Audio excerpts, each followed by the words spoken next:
Hello दोस्तों, welcome to my YouTube channel. आज की इस वीडियो में हम लोग 10वीं कक्षा की संस्कृत चैप्टर 11 जिसका नाम है व्याघ्र पथिक कथा। इस चैप्टर से रिलेटेड बोर्ड एग्जाम में कम से कम 5 नंबर का प्रश्न पूछा जाता है, जिसमें से 3 प्रश्न ऑब्जेक्टिव टाइप में रहते हैं और 2 नंबर का पूछा जाता है जो कि सब्जेक्टिव होते हैं।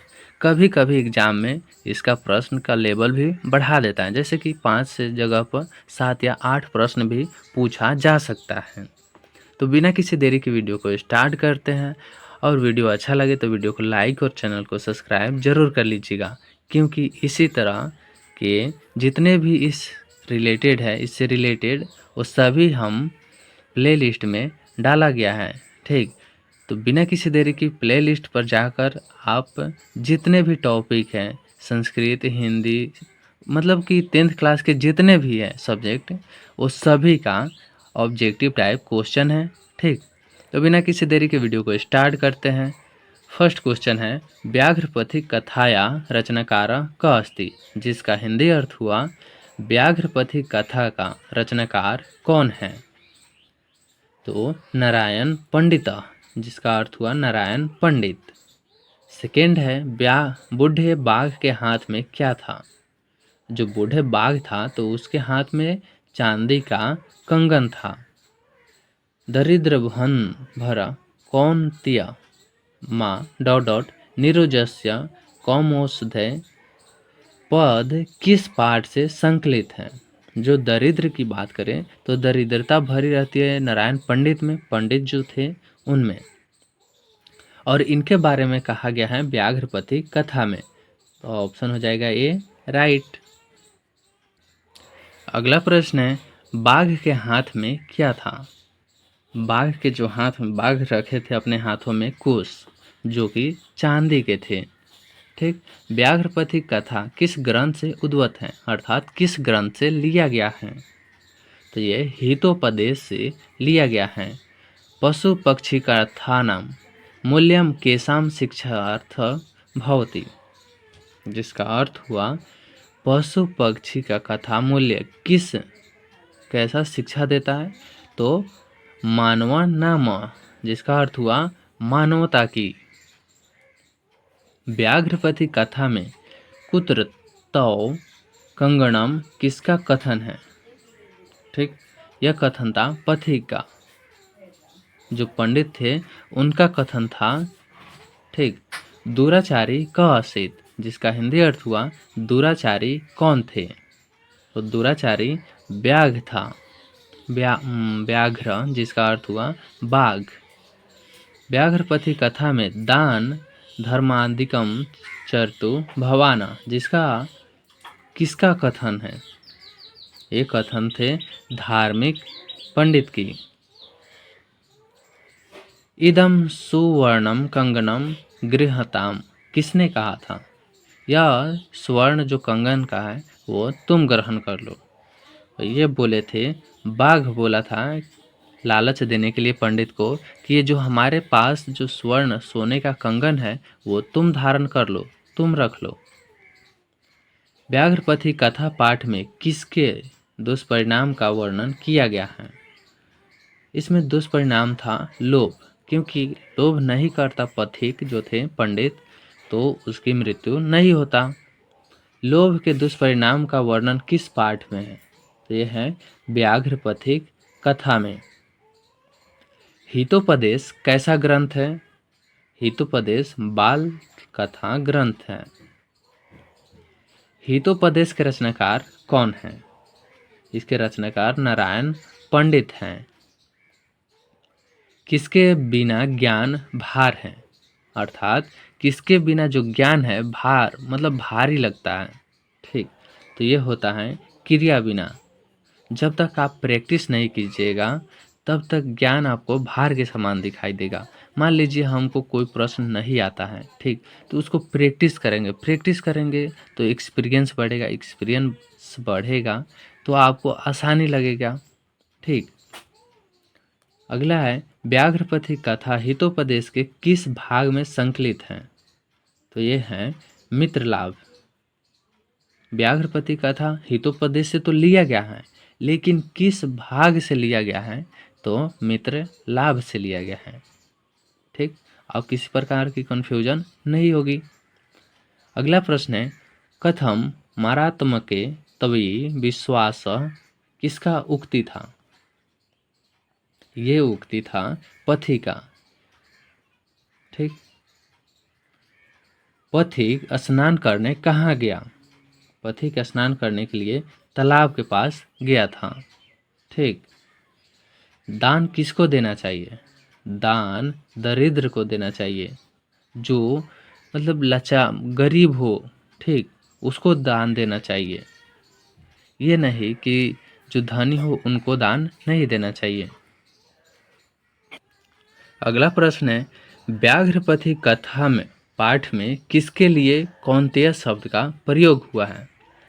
जो व्याघ्रपति कथा है उसमें कौंतेय किसके लिए प्रयुक्त हुआ है? तो पथिक के लिए, जो पंडित थे उसके लिए। अह महापंके पतितो अस्मि किसने कहा है? तो ये बोले थे बाघ। बाघ बोला था अहम महापंके पतितो अस्मि। व्याघ्रपति कथा का बाघ कैसा था? उसमें जो बाघ था वो बूढ़ा बाघ था। बूढ़ा बाघ का वर्णन किया गया है।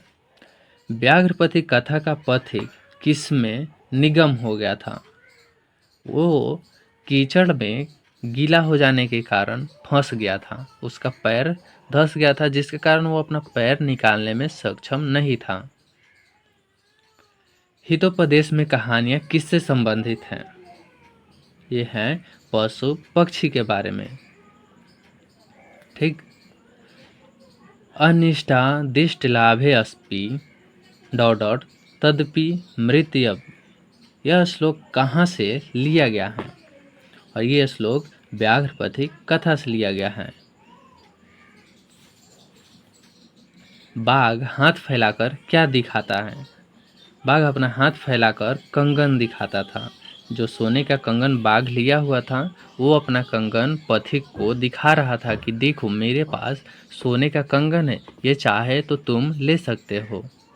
ठीक, कौन कीचड़ में फंस गया? जो पथिक थे वो कीचड़ में फंस गया। उसके बाद बाघ जो थे वो अटैक कर दिया पथिक के ऊपर।